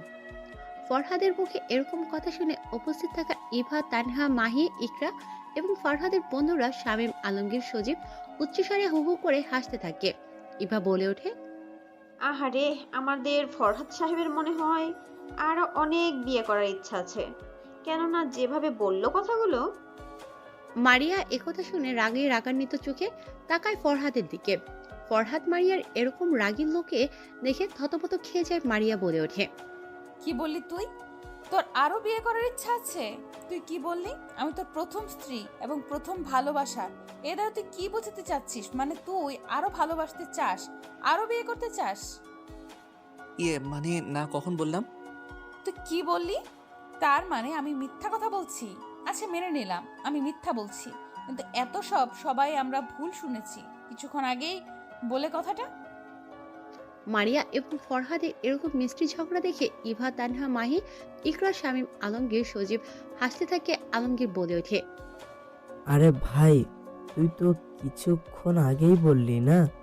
আচ্ছা বাদ দে, তুই তোর ভুল স্বীকার করে নে। আমাদের মারিয়া ভাবি কিন্তু ঠিকই বলেছিল। মারিয়া ভাবি ঠিকই তো। নিশ্চয়ই তোর আরো বিয়ে করার ইচ্ছা আছে নাকি? মানে ওই দুলা ভাই যদি আমাদের পিয়ারের বান্ধবী মারিয়ারে থুইয়া আর কারো সাথে যদি ইন্টু পিন্টু ইটিস পিটিস করার চেষ্টাও করে না, তাহলে আমরা আপনার শালিকাগুলো আপনাকে বাসের সাথে বেঁধে চ্যাং দোলা করে আমাদের বান্ধবী মারিয়ার বাসর ঘরে ঢুকাইয়া দিবে। এখন বুঝছেন তো? এ কথা শুনে সবাই উচ্চস্বরে হাসতে থাকে। হাসতে হাসতে যেন মেতে উঠেছে সবাই, যেন পুরো পার্টিটা একদম রঙে রাঙাচিত হয়ে উঠেছে। তখনই মারিয়া বলে ওঠে, চান্দু, আজকে তোমার রাতে খবর আছে, কারণ আজকে তো আমি আর এখান থেকে যাচ্ছি না। আজকে রাতে আমি তোমার সাথে তোমার ঘরে শুবো, তখন তোমার ভালো করে এই ক্লাস নেব। কেমন তুমি আমাকে রেখে অন্য পেতনির সাথে ইন্টু পিন্টু করার ধান্দা আজ রাতে তোমার ভালো করে খালাস করব। বোঝাবো এই মারিয়া কি জিনিস। তোমাকে ওই মেয়ে কয় কি? আড্ডাটা পুরো মেতে উঠেছে। আড্ডার মাঝে জাহাঙ্গীর মিয়া স্টেজের উপর দাঁড়িয়ে মাইক্রোফোন হাতে নিয়ে হালকা হেসে বলে উঠবে, হ্যালো লেডিস অ্যান্ড জেন্টলম্যান, আজকে আপনারা এখানে সবাই উপস্থিত হয়েছেন বিশেষ একটা কারণটা হচ্ছে শফিকুল আলম সাহেবকে স্টেজের উপরে দাঁড়িয়ে ওনার বিআইয়ের জাহাঙ্গীর মিয়ার কথা সাথে মাইক্রোফোনটা নিয়ে এবার উনি মাইক্রোফোনে বলে ওঠেন, আজকের কারণটা হচ্ছে আমার ছেলের জন্মদিন। তাই আমার ছেলের জন্মদিনে উপস্থিত হয়েছেন আপনারা গণ্যমান্য ব্যক্তিরা এবং আমার বিআইয়ের পরিবারের সাথে আমার আদরের মেয়ের মতো বৌমা। কথাটা শুনে স্টেজের মাঝে উপস্থিত হয় আমিনা। মিসেস আমিনা বেগম হচ্ছে মারিয়ার মা। এবার শফিকুল সাহেবের হাত থেকে মাইক্রোফোনটা নিয়ে আমিনা বেগম বলে ওঠে, তাই এই পার্টির মাধ্যমে আমরা আমাদের ছেলে এবং মেয়ের এঙ্গেজমেন্ট আবারও করতে চাচ্ছি। সাথে আপনাদের কাছে দোয়া প্রার্থনা, আপনারা আমাদের সন্তানদের জন্য দোয়া করবেন। আর কথা বলতে পারলো না আমিনা বেগম। আমিনা বেগম কথা বলা শেষ করার আগেই আমিনা বেগমের হাত থেকে মিসেস সুলতানা মাইক্রোফোনটা নিয়ে একটা চোখ লাগালো মুস্কি হাসি দিয়ে বলে ওঠে মাইক্রোফোন নিয়ে, তাই এই মুহূর্তে আমরা আমাদের আদরের ছেলে ও মেয়ে এবং আমার ছেলে ফরহাদ এবং আমার মেয়ের মতো আমার বৌমা মারিয়াকে স্টেজে ডেকে নিচ্ছি। মারিয়া এবং ফরহাদ, তোমরা যেখানে আছো দ্রুত স্টেজের উপরে চলে আসো। তাদের এরকম কর্মকাণ্ডে পার্টির সবাই উচ্চস্বরে হাসতে থাকে, যেন পুরো পার্টিটা আনন্দে মেতে উঠেছে। কথা শুনে সেখানে সবাই ফরহাদ ও মারিয়ার সাথে তার বন্ধু বান্ধবীরা এগিয়ে যায় স্টেজের সামনে এবং ফরহাদ, তারপর মারিয়া বলে ওঠে, হ্যালো লেডিস অ্যান্ড জেন্টলম্যান, আমি মারিয়া, আর আমার পাশে যে দাঁড়িয়ে আছে সে হচ্ছে আমার স্বামী ফরহাদ। আমরা দুজন পরিবারের মতামত এবং দুজনকে ভালোবেসে বিয়ে করেছি। আপনারা আমাদের জন্য দোয়া করবেন। তাই আপনারা নিশ্চয়ই মারিয়া গ্রুপ অফ ইন্ডাস্ট্রি এবং ফরহাদ গ্রুপ অফ ইন্ডাস্ট্রি চেনেন, যে দুটো কোম্পানি বর্তমানে দেশের টপ স্থানে আছে। আজকের পার্টিটা আমার হাজবেন্ড ফরহাদের জন্য রাখা হয়েছে তার জন্মদিন উপলক্ষে। আরে ভাই, আর বক্তব্য দিস না, এখন বাদ দে, অনেক সময় হলো। কেক কাটবো, খাওয়া দাওয়া করবো, আর আনন্দ করবো। Enjoy the party. আমরা এখানে কেক কাটবো, তাই আপনারা সবাই অনুষ্ঠানে অংশগ্রহণ করুন। আর অবশ্যই আপনারা কেউ না খেয়ে যাবেন না। অবশ্যই আপনাদের জন্য খাওয়ার ব্যবস্থা করেছি আমরা। খাওয়া দাওয়া করে এনজয় দ্য পার্টি, আনন্দ করে আপনারা আমাদের কাছ থেকে বিদায় নেবেন। ধন্যবাদ সবাইকে। তারপর মারিয়া, ফরহাদ, মিস্টার জাহাঙ্গীর সাহেব, শফিকুল আলম স্টেজ থেকে নেমে আসে এবং কেক কেটে একে অপরকে খাওয়াতে থাকে। তারপরে সবার সাথে খাওয়া দাওয়া করে পোলাও, কোরমা, চিংড়ি মাংসের ভুনা, মালাইকারি, লাল পোলাও, মিষ্টি পোলাও, জর্দা পোলাও, বিরিয়ানি, অটোমিলের সাদা ভাত, নানা খাবার খেয়ে যে যার মতো বিদায় নেয় পার্টি থেকে। আজকে জাহাঙ্গীর সাহেব এবং আমিনা বেগম থেকে যাবে ফারহাদের বাসায়, তাদের জামাইয়ের বাসায়। রাত 1টা বাজে। রুমের ভেতর খাটের উপর শুয়ে আছে মারিয়া। ভিতরে প্রবেশ করে ফরহাদ শুয়ে আছে দরজা লাগিয়ে দিয়ে। খাটের উপর এসে পড়ে মারিয়ার উপর আর বলে ওঠে ফরহাদ। আমি কি আপনাকে আদর করতে পারি? ফরহাদের কথা শুনে মুস্কি একটা হাসি দেয়। না, আমাকে তুমি আদর করতে পারবে না। আমি চাই না, আমাদের বিয়ে হয়েছে ঠিকই, কিন্তু যতদিন না তোমার বাড়িতে চিরদিনের জন্য আসছি ততদিন অবৈধভাবে তুমি আমাকে আদর করতে পারবে না। কিন্তু তুমি কোনো কিন্তু নয়। দেখো ফরহাদ, প্রতিটা মেয়েই চায় যে তার স্বামী তাকে শুধুমাত্র বাসর রাতেই আদর করুক। আমি চাই তুমি আমাকে মন খুলে বাসর ঘরে আদর করবে, তার আগে নয়।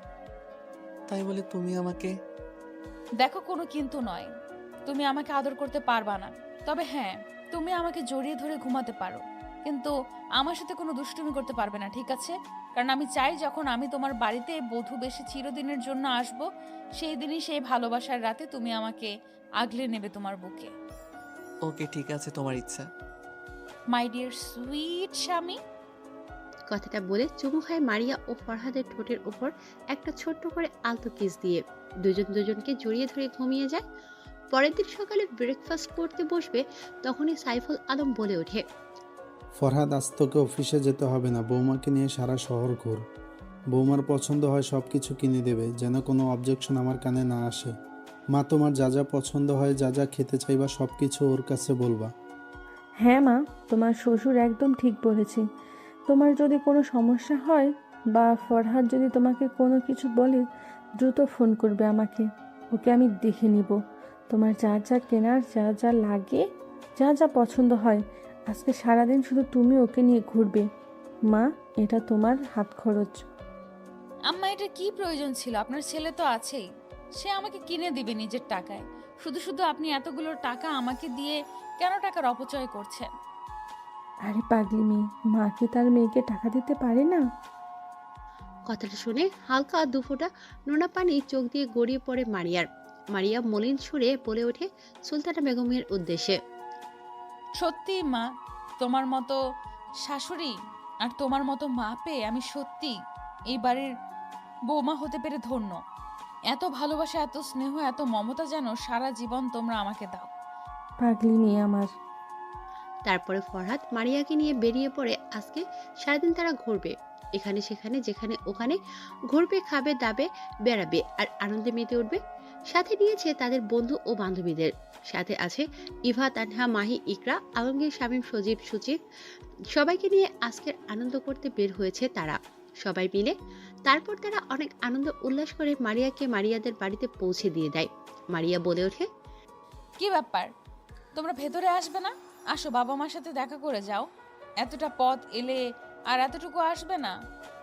আজকে না অন্যদিন? এদিকে মারিয়া ইন্ডাস্ট্রিজের কোম্পানির ম্যানেজার নেমো খারামের বাচ্চা টাটা ভাই প্ল্যান করতে বসেছে কিভাবে তারা পুরো পরিবারকে মেরে ফেলে ধ্বংস করে দেবে। তাই সে তার প্ল্যান অনুযায়ী তার দলের ছেলেপেলেদের নিয়ে এসেছে গোলকধাঁধার মতো চিপা গলির মধ্যে কথাবার্তা বলছে। টাটা ভাইয়ের এমন কথায় মাসুম বলে ওঠে, বস, সব তো ঠিক আছে, কিন্তু কিভাবে কি করবে? আর এতগুলো টাকা, প্রায় 3000 কোটি টাকা। আরে বেটা, আমি হলাম টাটা। আমি সব আমার 14 পুরুষের লোকেরা ছিল না ভালা। আমি যা করি নিখুঁতভাবে করি। জি ভাই, আমি বুঝলাম যে আপনি টাটা, কিন্তু করবেন কি করিয়ে?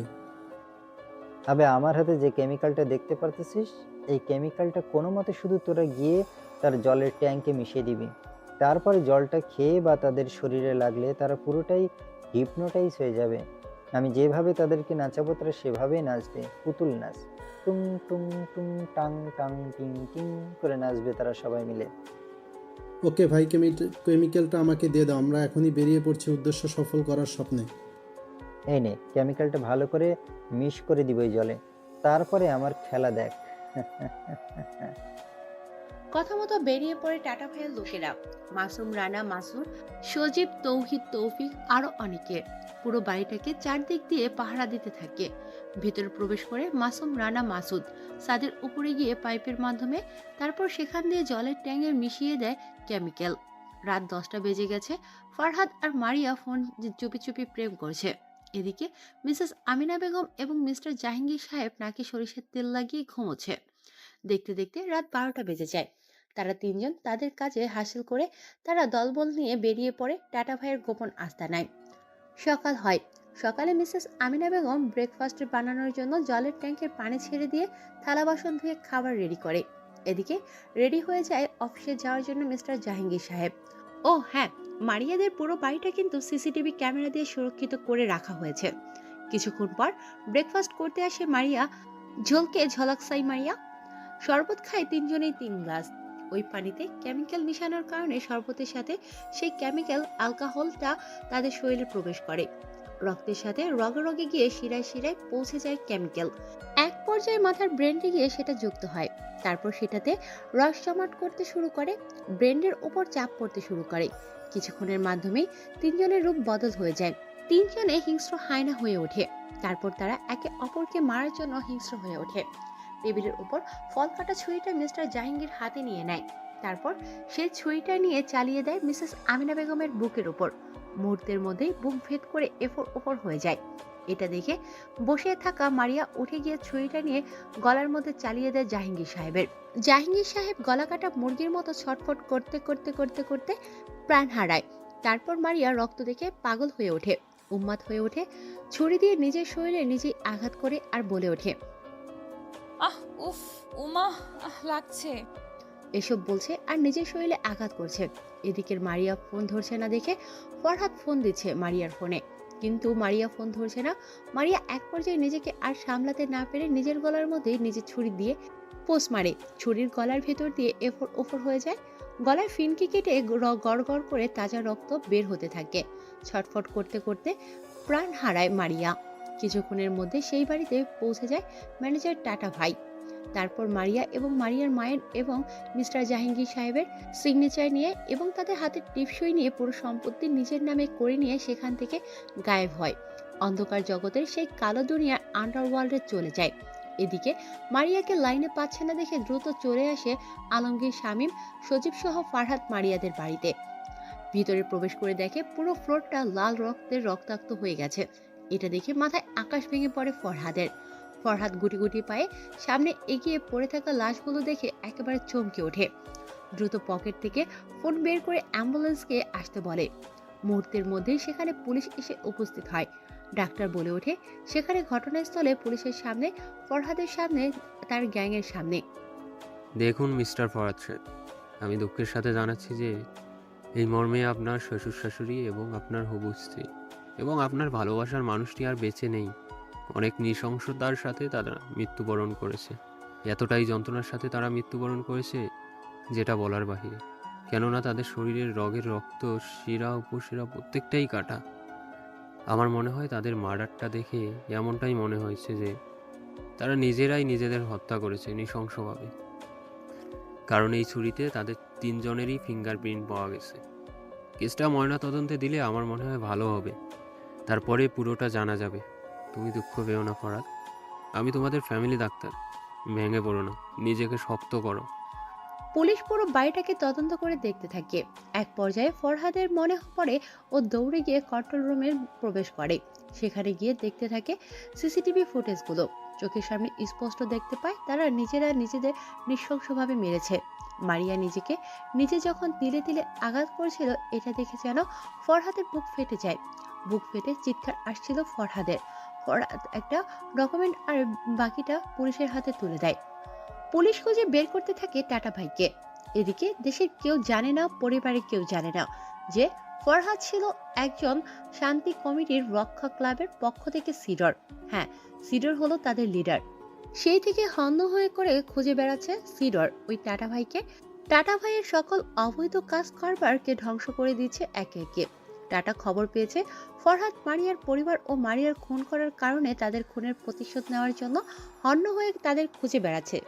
তাই ফরহাদের দুর্বলতা তার বাবা মাকে দুনিয়া থেকে সরিয়ে দেবে, যাতে সে তাদের বিরুদ্ধে কথা বলতে না পারে। টাটা বলে ওঠে তার লোকদের উদ্দেশ্যে, শোন, আমি খবর পেয়েছি আমার কোম্পানির সাথে ওই সিডার ডিল করতে চলেছে।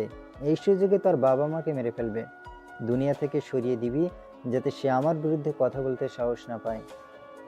ওকে ভাই, ঠিক আছে। আজকে রাতে বা আজকে ওই সিডর আপনার কোম্পানির সাথে ডিল করার উদ্দেশ্যে যখনই বেরিয়ে যাবে, ঠিক তখনই তার বাবা মাকে পৃথিবী থেকে সরিয়ে দেবো আমরা সবাই মিলে।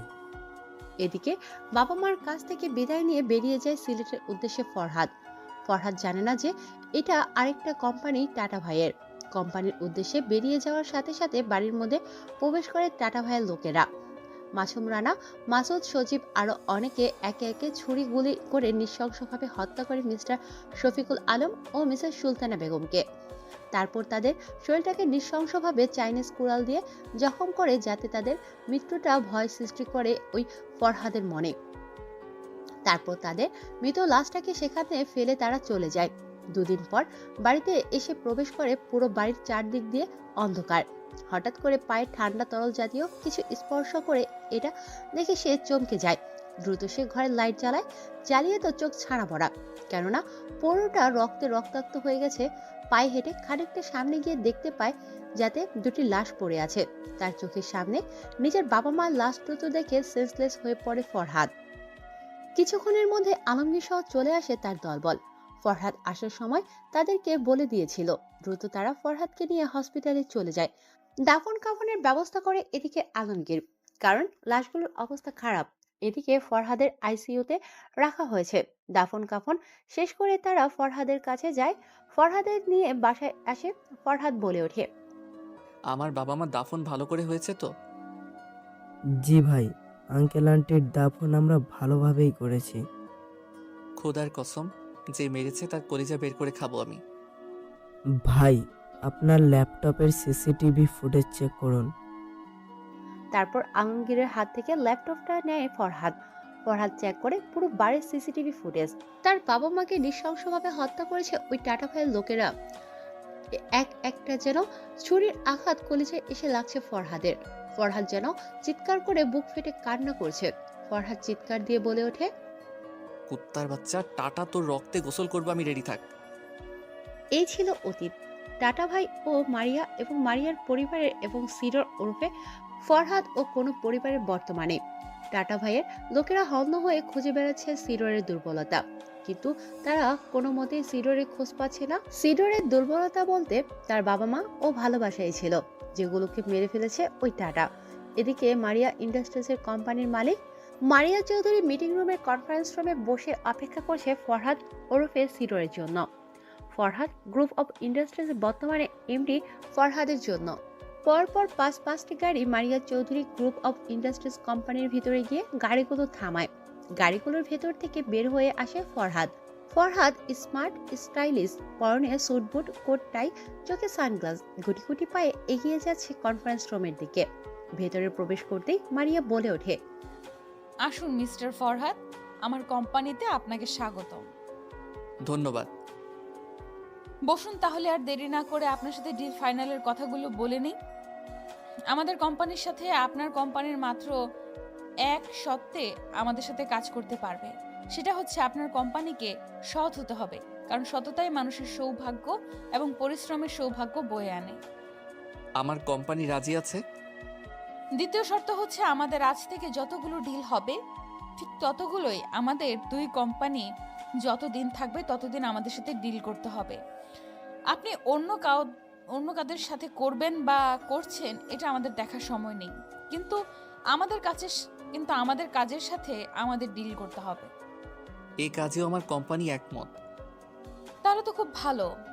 দ্বিতীয় শর্ত, আমাদের কোম্পানির সাথে আপনাদের কোম্পানির যাতায়াত থাকবে এবং আপনার কোম্পানি এবং আমার কোম্পানি, আমাদের দুই কোম্পানি যেটুকু আসে সেইটুকু কাজেরই হিসাব নেওয়া হবে এবং এর বাইরে কাজের দুই কোম্পানির কোনো হিসেব দেওয়া নেওয়া হবে না। ওকে ঠিক আছে, এটাতেও আমার কোম্পানি একমত। ওকে ঠিক আছে, যেহেতু আপনি রাজি তাহলে আমিও রাজি। তাহলে চলুন এবং আমি আমার কোম্পানিতে আপনাকে ঘুরিয়ে দেখাই। ওকে। তারপর পুরো কোম্পানি ঘুরে দেখতে থাকে ফরহাদ। ধাপে ধাপে কোম্পানির সবকিছু দেখিয়ে দিতে থাকে মারিয়া ফরহাদকে। তারপর ফরহাদ তার অফিসের কর্মচারীদের এবং মারিয়াকে সাথে নিয়ে চলে যায় ফরহাদের কোম্পানিটা মারিয়াকে ঘুরে ঘুরে দেখাবে বলে। পুরো কোম্পানিটাকে ঘুরে দেখাচ্ছে ফরহাদ। কোম্পানিটা দেখতে দেখতে সন্ধ্যা হয়ে যায়। দুজন দুদিকে চলে যায়। রাত 9টায় টাটা বলে ওঠে, কিরে সবুজ মাসুদ, রানা মাসুদ, তোরা কি এখনো ওর দুর্বলতা খুঁজে বের করতে পারিসনি? আরে ওর পরিবারকে ধ্বংস করে দিয়েছি, ওর প্রেমিকাকে আমি মেরে ফেলেছি, ওর প্রেমিকার পরিবারকে মেরেছি, তারপরও সে কি করে আমার বিরুদ্ধে এত কথা বলার সাহস পায়? কলিজাটা বের করে খাবো আমি ওর। টাটা ভাইয়ের এরকম রাগ দেখে সবুজ, মাসুদ, রানা, মাসুম ঘাবড়ে যায়। মাসুম কি বলবে ভেবে পায় না, তবুও তোতলাতে তোতলাতে বলে ওঠে, ভাই আমরা তন্ন করে খুঁজেছি, ওর দুর্বলতা বলতে আর কোনো কিছু নেই। যে দুর্বলতাগুলো ছিল সেগুলো আপনি একেবারেই দুমড়ে মুচড়ে ভেঙে দিয়েছেন, তাই নতুন করে আমরা তার দুর্বলতা খুঁজে বের করতে পারছি না। না না, এটা কি করে হতে পারে? তার দুর্বলতা আছে। মানুষ যতদিন বেঁচে থাকে ততদিন তার একটা না একটা দুর্বলতা থাকে, আর ওই দুর্বলতাটাকেই খুঁজে বের করতে হবে, তবেই ওই সিডারকে মারতে পারবো আমরা, না হলে সে ভাঙবে তবু মচড়াবে না। ওকে ভাই, ঠিক আছে, আমরা দেখছি, আপনি কোনো চিন্তা করবেন না। আমরা চারদিক দিয়ে আমাদের ছেলেপেলেগুলোকে লাগিয়ে দিয়েছি, তারা অবশ্যই খুঁজে বের করবে ওই সিডোরের দুর্বলতা এবং ধ্বংস করে দিব সিডোর সহ তার পাওয়ারকে। ওকে, যা করবি দ্রুত কর। আমি দ্রুত ওই সিডারের লাশটা আমার পায়ের সামনে চাই। ওর কাটা মাথা দিয়ে আমি ফুটবল খেলবো রে, ফুটবল। ওকে ভাই, ঠিক আছে। তারপর তারা ফোন কেটে দেয়। এদিকে রাত 11টা বাজে। থানার মধ্যে এখনো বাতি জ্বলছে।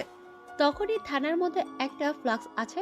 কনস্টেবল ফারুক সাহেব ফ্লাক্সটা বের করে ওসি সাহেবের রুমে নিয়ে গিয়ে বলে ওঠে হাঁপাতে হাঁপাতে, স্যার স্যার, ওয়ার্নিং ওয়ার্নিং এসেছে স্যার। স্যার, থানার ভিতরে কেউ একজন ওয়ার্নিং পাঠিয়েছে। কনস্টেবল সাহেবের কথা শুনে হকচকিয়ে ওঠে ওসি সাহেব। ওসি সাহেব তার হাতে থাকা স্মার্টফোনটা নিয়ে মিঠুর স্টোরি চ্যানেলের ভালোবাসা মাফিয়া গল্পের লাভ স্টোরি শুনছিল। তখনই কনস্টেবল সাহেব বলে ওঠে কথাগুলো। আরে আরে ফারুক সাহেব, কি হয়েছে? এভাবে চিৎকার করছেন কেন? কিসের ওয়ার্নিং? কোন ওয়ার্নিং? কার ওয়ার্নিং? দ্রুত বলুন।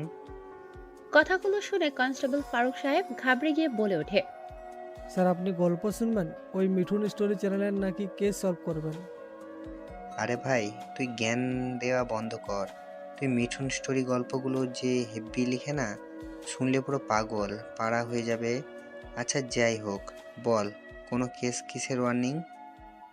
স্যার, থানার মধ্যে একটা ফ্যাক্স এসেছে, আর ওই ফ্যাক্সে লেখা আছে warning the clear boy is মধ্যরাতের খুনি। শহরে নাকি এবার চারটা মার্ডার করা লাশ পাওয়া যাবে। এটা নিয়েই ওয়ার্নিং দিয়েছে সেই মধ্যরাতের মায়াবী খুনি। মার্ডার? ও মাগো, কি বলো? কার মার্ডার? কিসের মার্ডার? কোনো কিছু উল্লেখ করা নেই, না হলে ব্যাটাকে বাঁচাবো কিভাবে? স্যার, ওখানে কোনো কিছু লেখা নেই, ওগুলো আমাদেরকে খুঁজে বের করতে হবে। আরে ধুর ভাই, এত বড় শহরে কারে কোথায় খুঁজে বেড়াবো? ওসব আমি পারবো না, মরার পর তদন্ত করব। ওকে স্যার, ঠিক আছে, তাহলে আমি এখন যাই। যাও।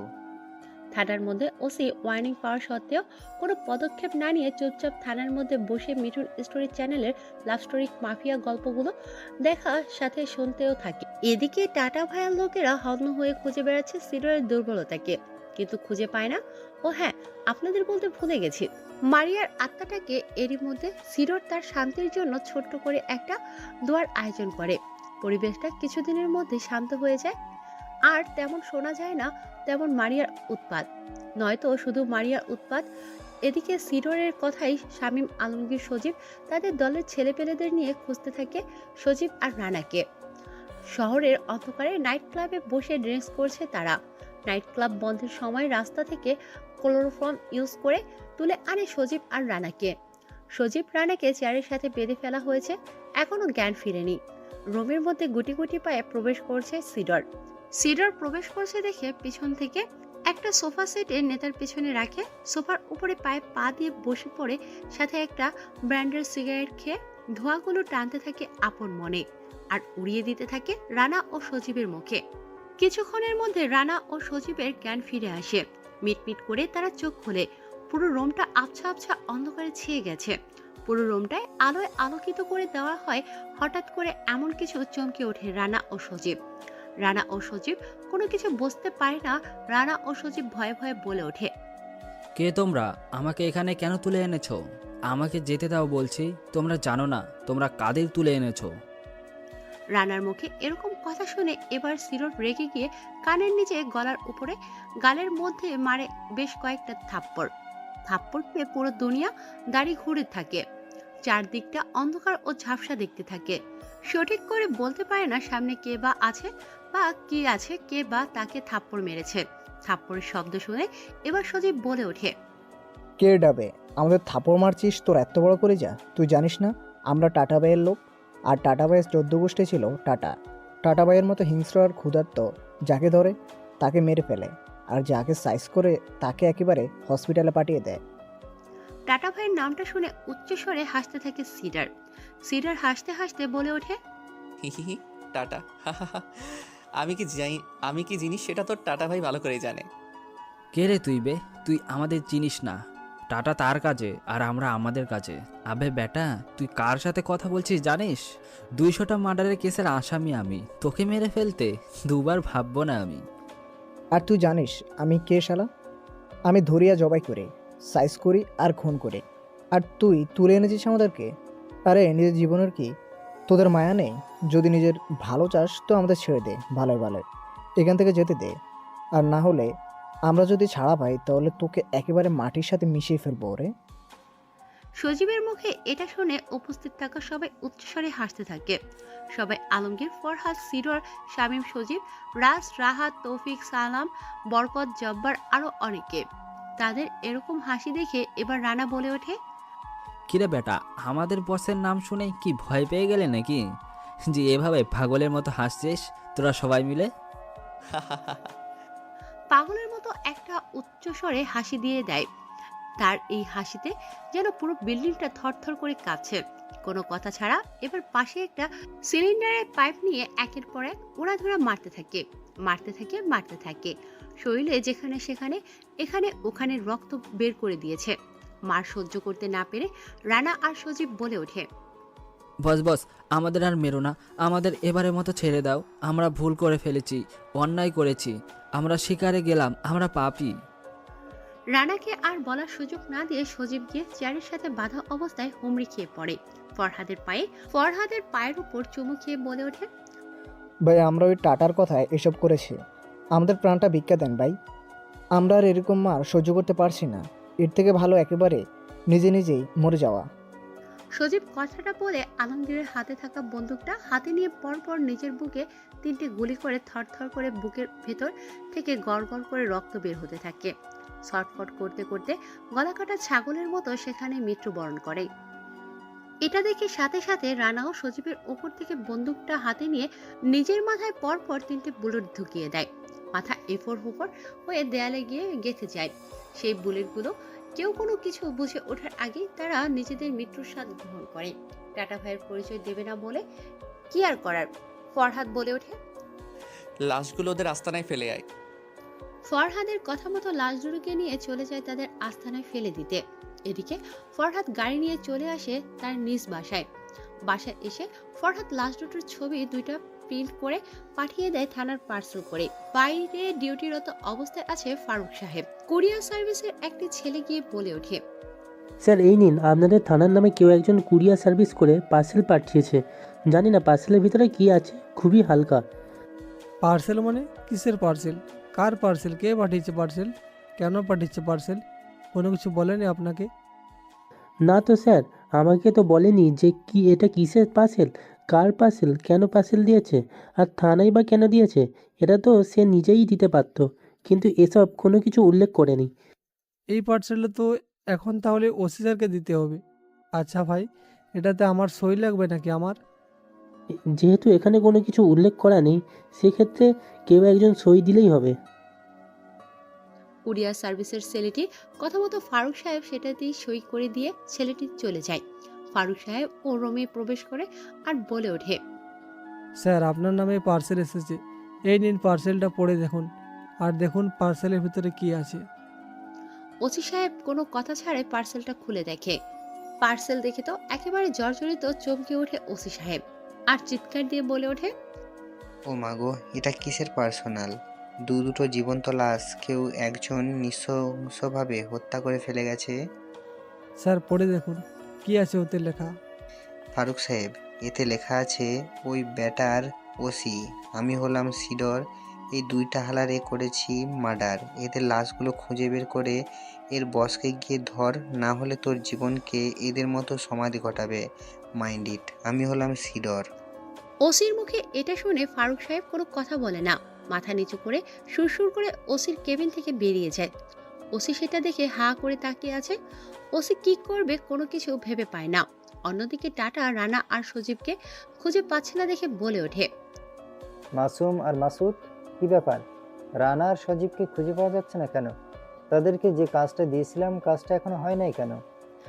টাটা ভাইয়ের কথা শুনে মাসুম এবং মাসুদ কি বলবে কোনো কিছুই ভেবে পায় না, কেননা সত্যি তো রানা আর সজীব নিখোঁজ। তবুও বলে ওঠে মাসুদ আর মাসুম, ভাই আমরা দেখছি ওরা দুজনেই নিখোঁজ। আমরা কোনো সুরাহা পাচ্ছি না যে ওরা কিভাবে নিখোঁজ হলো। আমাদের মনে হয় সিডরের লোকেরা ওদেরকে তুলে নিয়ে গিয়েছে, কারণ এরা তো ওদের বিষয়ে খবর নিতে গিয়েছিল। সুযোগ বুঝে ওরা তুলে নিয়ে গেছে। সিডর ও সিট, তার মানে ওরা সিডরের হাতে ধরা পড়েছে। হয়তো এতক্ষণে নৃশংসভাবে মেরে ফেলেছে তাদেরকে, এবং আমার আস্তানার সম্পর্কে যদি তারা বলে দেয় তো সব শেষ হয়ে যাবে। ভাই আপনি এত উত্তেজিত হবেন না। হ্যাঁ ভাই, আপনি শান্ত হন, আমরা ব্যাপারটা দেখছি। আরে নাম আমার টাটা, দিন দিন আমার কাজগুলো হয়ে যাচ্ছে ফাটা। দ্রুত আমার জন্য একটা পার্টির ব্যবস্থা কর। আমি মদের সাথে ঝুমকো নাচ রে, কোমর দুলা দে নাচের রাব্বানুর মা। টাটা ভাইয়ের কথা মতো কোনো কথা ছাড়াই বেরিয়ে পড়ে গোডাউন থেকে মাসুদ আর মাসুম। টাটার কথা মতো সেই পার্টির আয়োজন করার জন্য বাজারের মধ্যে প্রবেশ করে। দুজন মানুষের আড়ালে সবকিছু ঠিকঠাক করে হায়ার ঠায়ার করে দুজন আবার গোডাউনের উদ্দেশ্যে রওনা দেয়। বাজারের মধ্যে তাদেরকে দেখে ফেলেছিল সিডরের এক লোক নাম রনি। রনি ফোন করে আলমগীরকে বলে ওঠে, হ্যালো ভাই, আপনি বর্তমান কোথায়? বাজারের মধ্যে দেখলাম টাটা ভাইয়ের কাছের লোক ডান হাত আর বাম হাত বাজারে এসেছে। তোর কথা আমি বুঝলাম না। ডান হাত আর বাম হাত মানে কে তারা? ভাই তারা হচ্ছে একজন মাসুদ আর একজন হচ্ছে মাসুম। দুজনে এসেছে বাজারে পার্টির জন্য আয়োজন করতে। তুই ওদেরকে ফলো কর, আমি কিছু সময়ের মধ্যে ছেলে পেলে পাঠিয়ে দিচ্ছি, তুই নিয়ে আয় গোডাউনে। ওকে ভাই, দ্রুত আপনি ছেলে পেলে পাঠিয়ে দিন। একা আমার পক্ষে কোনো কিছু করা সম্ভব নয়, তাই যত তাড়াতাড়ি সম্ভব পাঠিয়ে দিন। কথা মতো তাদেরকে তুলে নিয়ে চলে যায় বাজার থেকে গোডাউনে। চেয়ারের সাথে তাদেরকে বেঁধে রাখা হয়েছে। ফরহাদ এসে জিজ্ঞাসা করে, কোনো ভূমিকা ছাড়াই সত্যি কথা বল। কি বলবো? তোদের বস কোথায়? কথাটা শুনে রেগে গিয়ে লোহার রড দিয়ে মারতে থাকে ফরহাদ মাসুম ও মাসুদকে। মারতে মারতে মুখের ভেতরে দাঁত কপাটি একেবারে ভেঙে ফেলেছে। তারা এত মার খাওয়ার পরেও মুখ খুলছে না দেখে তারা প্ল্যান করে যে তাদেরকে একটা পালানোর সুযোগ দেবে, এবং তারা পালিয়ে যখন চলে যাবে টাটা ভাইয়ের স্থানে, তখন সেখানে উপস্থিত হবে ফরহাদ ওরফে সিডর ও তার দলবল। পরিকল্পনা অনুযায়ী তাদের হাতের বাঁধন আলগা করে দেয়। তারপর রুমের দরজা খুলে রেখে সবাই সেখান থেকে চলে যায়। এদিকে অনেক মার খাওয়ার ফলে তাদের শরীরে অনেক ব্যথা। রক্তাক্ত শরীর নিয়ে মাসুম আর মাসুদ আলগা করা রশির বাঁধন কষ্ট করে খুলে রুমের ভেতর থেকে দরজা ভেদ করে বাইরে বের হয়ে গুটি গুটি পায়ে বাজারে এসে অটো ধরে চলে যায় টাটা ভাইয়ের গোপন স্থানে, এবং তাদের দুজনকে ফলো করে চলে যায় সিডর ও তার দলবল। পার্টিতে সেখানে গিয়ে মাসুম আর মাসুদ টাটার উদ্দেশ্যে বলে ওঠে, টাটা ভাই, নিজের জীবন নিয়ে অনেক কষ্টে পালিয়ে এসেছি সিডরের হাত থেকে। হ্যাঁ ভাই, সিডর আজকে আমাদের মেরে ফেলছিল আপনার পার্টি আয়োজন করতে গিয়ে, আর আমাদের বাজার থেকে তুলে নেয়। আর তারপর গোডাউনে নিয়ে গিয়ে তাদের অনেক মারধর করে। তাহলে তোরা এখানে ফিরে এলি কিভাবে? ভাই সেখান থেকে আমরা পালিয়ে এসেছি ভাই। আরে শালা হালার পুতিরা, তোরা তো আমায় মারলি রে। তোরা পালিয়ে আসিসনি, বরং তোদের তারা ছেড়ে দিয়েছে যাতে তারা আমার ঠিকানা পর্যন্ত পৌঁছে যেতে পারে। কি বলেন ভাই? এত সপ্তাহ আমরা ভেবে দেখি নাই। দ্রুত তাহলে আমাদের এই জায়গাটা পদত্যাগ করতে হবে।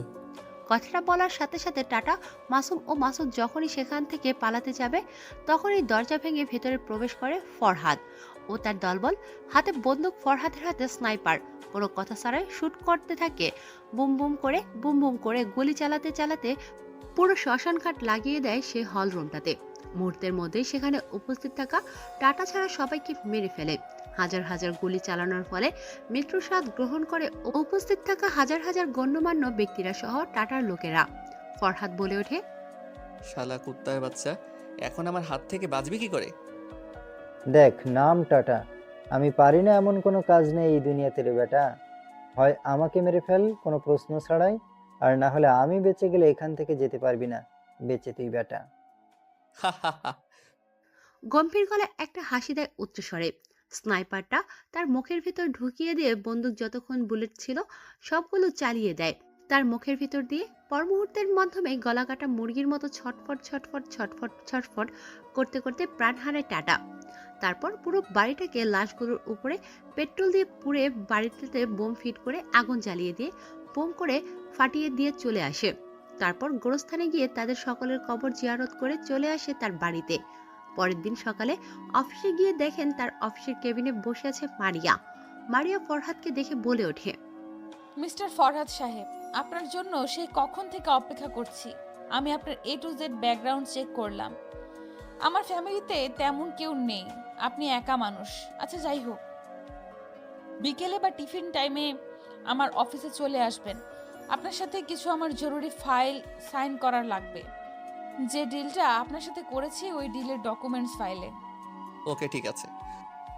ওকে মিস্টার ফরহাদ, দ্রুত চলে আসবেন, কারণ টিফিন টাইমে আমার কাজ কম থাকে এবং সুযোগ বুঝে আপনার সাথে আমি ডিলগুলোর ফাইলগুলোতে সই করাতে পারবো।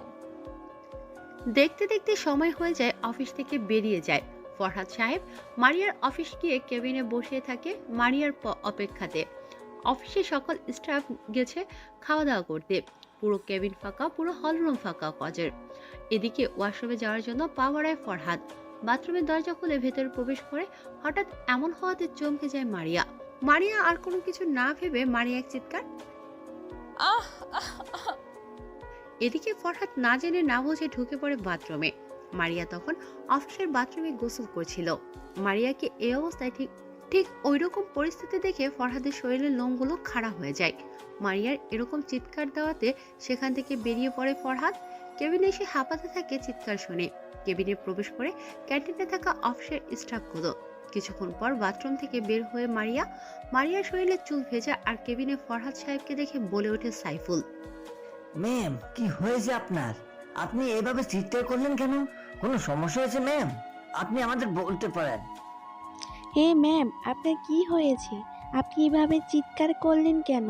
আমরা না খেয়ে ক্যান্টিন থেকে চলে এলাম আপনার এরকম ভয়ঙ্কর চিৎকারে। হ্যাঁ ম্যাম, আপনি বলুন আপনার সাথে কি হয়েছে। প্লিজ ম্যাম, চুপ করে থাকবেন না, না হলে স্যারকে আমরা কি জবাব দেব? তোমরা সবাই চুপ করো, ম্যামকে একটু তো বলতে দাও ওনার সাথে কি হয়েছে। উনি কি দেখে ভয় পেয়েও এত জোর চিৎকার করে দিলেন? মারিয়া কোনো কথা না বলে চুপ করে আছে।